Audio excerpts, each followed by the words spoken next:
My fiancé took money out of our shared wedding fund to buy a Tesla without consulting me, and now he's pissed that I'm pissed at him for not supporting his dream of owning his dream car. Posted by you/uneasy/throwaway. So, I, 22F, have been living with my fiancé, Mike, 23M, for 2 years now, which isn't that long, but it's long enough that our finances have become entangled.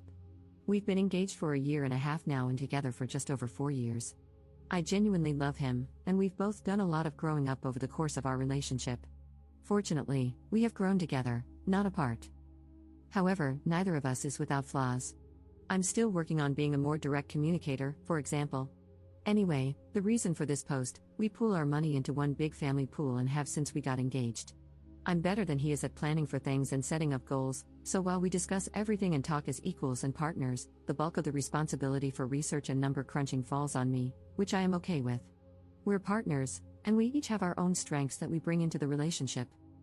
The budget is laid out as follows: emergency savings, retirement savings, future housing savings, wedding/honeymoon savings, current housing costs, includes all bills and average food costs, date fund, pet fund, health and fitness fund, transportation/auto costs, and then 2 separate funds for each of us to do with as we wish.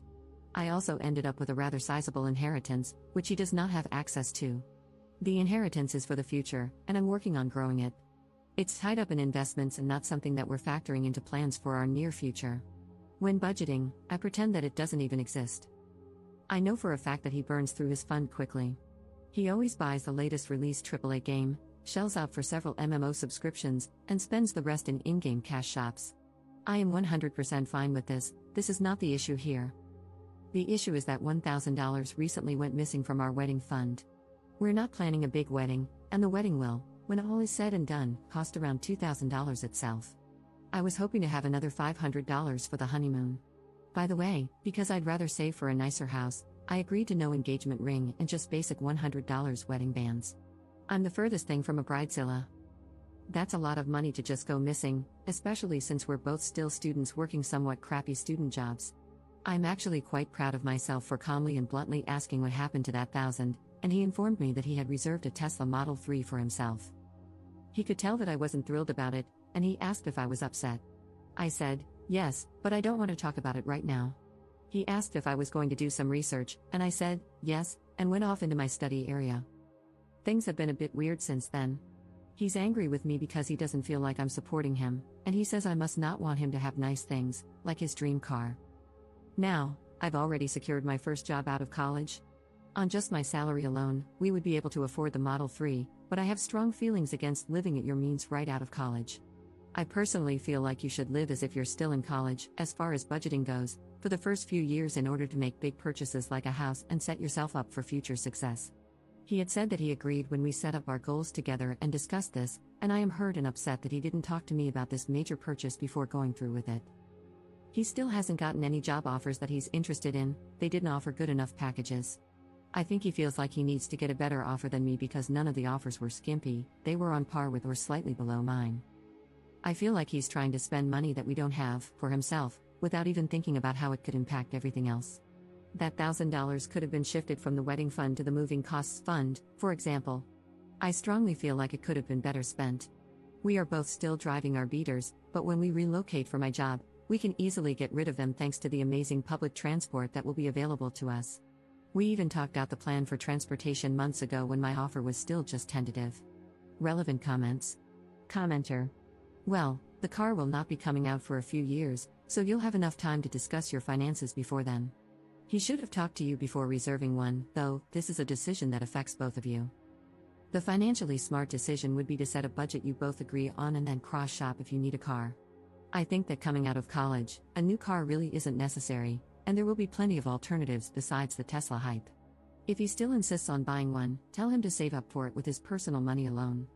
Ops response. The thing that really gets me is that, assuming my job offer pans out, we will be moving to NYC. I'm not sure where he thinks a Tesla is going to fit into that plan, the plan that he was very much on board with. This just feels like it's coming out of nowhere. Commenter. Then this guy is just a moron. Is this really what you want to deal with for the rest of your life? Ops response. He's never done anything like this before, which is what makes it so hurtful to me. We generally talk to each other about purchases over $500, even if they come from our individual allowances. It's what we've always done. This is just so out of the blue. I'm now wondering if this is just a warm-up for more things like this. I don't know. Commenter 2. First, I believe you can get the deposit back. Model 3 deposits are refundable until the car goes into production. Maybe he thought it was reasonable to put it down just to hold a place in line, then reevaluate later and get a refund if it didn't work out. But this doesn't justify how he went about it, taking the money out of the Together fund rather than his fund. He may be resentful that you want a wedding at all and feel like he's sacrificing his dream car for it. Or he might feel that he doesn't have enough control over the finances. But again, you need to talk about it to resolve this, calmly. You sound quite upset about this too, so please try to calm down and listen to his side, even if it does end up being as dumb as wanting a dream car right out of school. Op's response. I wanted to elope, but he wanted a wedding. So I said okay and planned a very frugal but still beautiful wedding for us, one that he didn't want to help with because he hates planning events. I'm upset because the person I thought was on the same page with me wasn't, and I do feel a bit betrayed, but I have listened to him. I sat there quietly the morning after when he laid out how much getting a Tesla, like all of his friends have, means to him. I still don't think it's a good enough reason to take our shared money without talking to me first, especially for a car that he will never let me use. His words, spoken while I was listening to him. Neither of us is more in control of the finances than the other, although I do more of the number crunching. When we pay bills, set goals, make purchases, etc., we talk everything through together.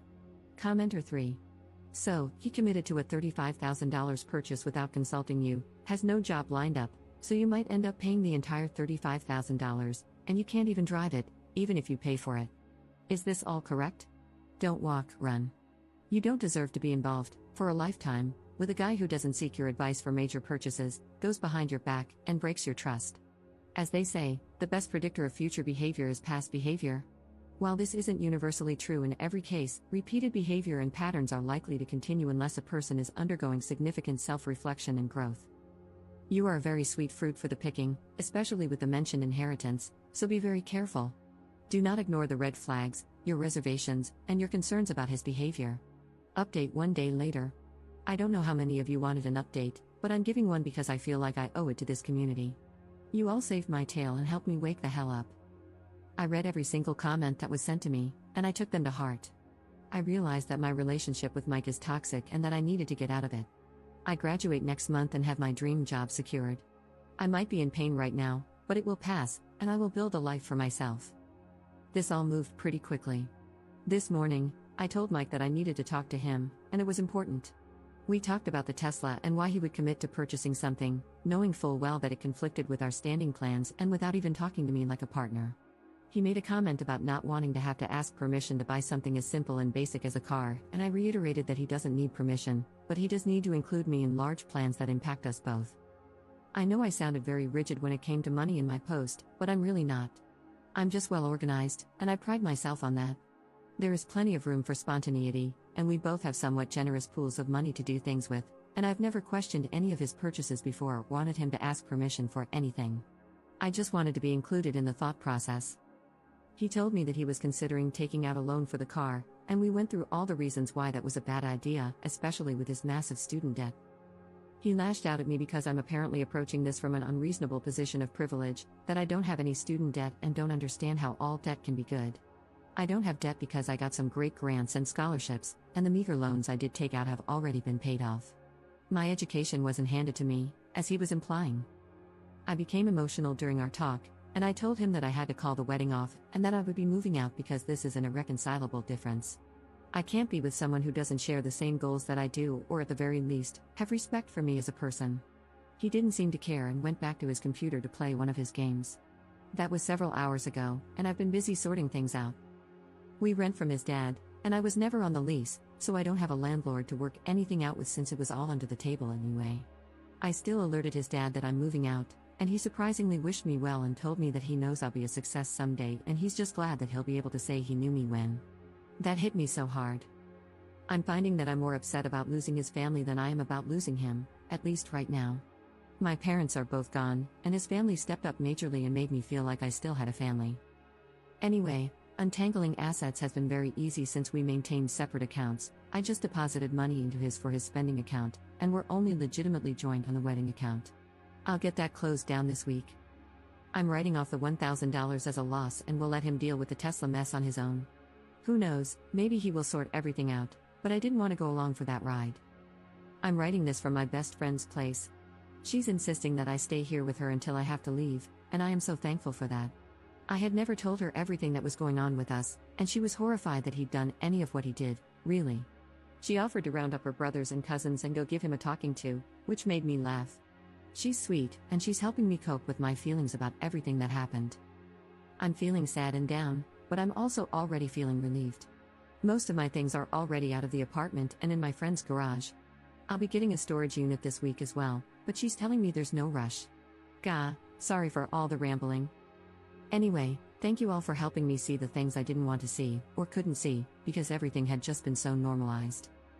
I'm now apartment hunting, so I won't even be restricted in terms of what kind of place I'm looking for, so that's another bright point. I'm a weird mixture of sad, angry, relieved, and excited right now. Thanks, Reddit. Relevant comments. Commenter. Do you care that he didn't care at all that you left? Ops response. I do, but I think I'm still a bit in shock over everything, to be honest. I needed to get out ASAP once everything really hit me. Holy crap, that was toxic. However, I don't think the reality of the breakup itself has hit me yet. I'm glad I have a few months to process, grieve, and move on before needing to move to New York and start that job. Commenter 2. Good for you, girl, so proud of you. You're certainly an inspiration to this girl who doesn't know how to get out of a crappy relationship. Ops response.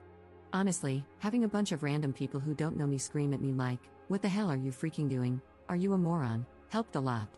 The outside perspective, and the fact that no one answered the question I was asking, but instead answered the question I was too afraid to ask, gave me the nudge to really breathe, take a step back, and evaluate it all. Then something clicked inside me, and I had to make it happen. I'd probably still be with him had I not gotten these outside views because, honestly, taking some distance, it was obvious. I guess what I'm trying to get at is, you can do it too. I guess we all have to reach our breaking point first, where we say, hey, I deserve better than this, and I'm not going to take this crap. Reddit gave me the courage to do that. You keep doing what you need to, and you'll be out soon enough too. I have faith in you, random internet stranger. You've got this too,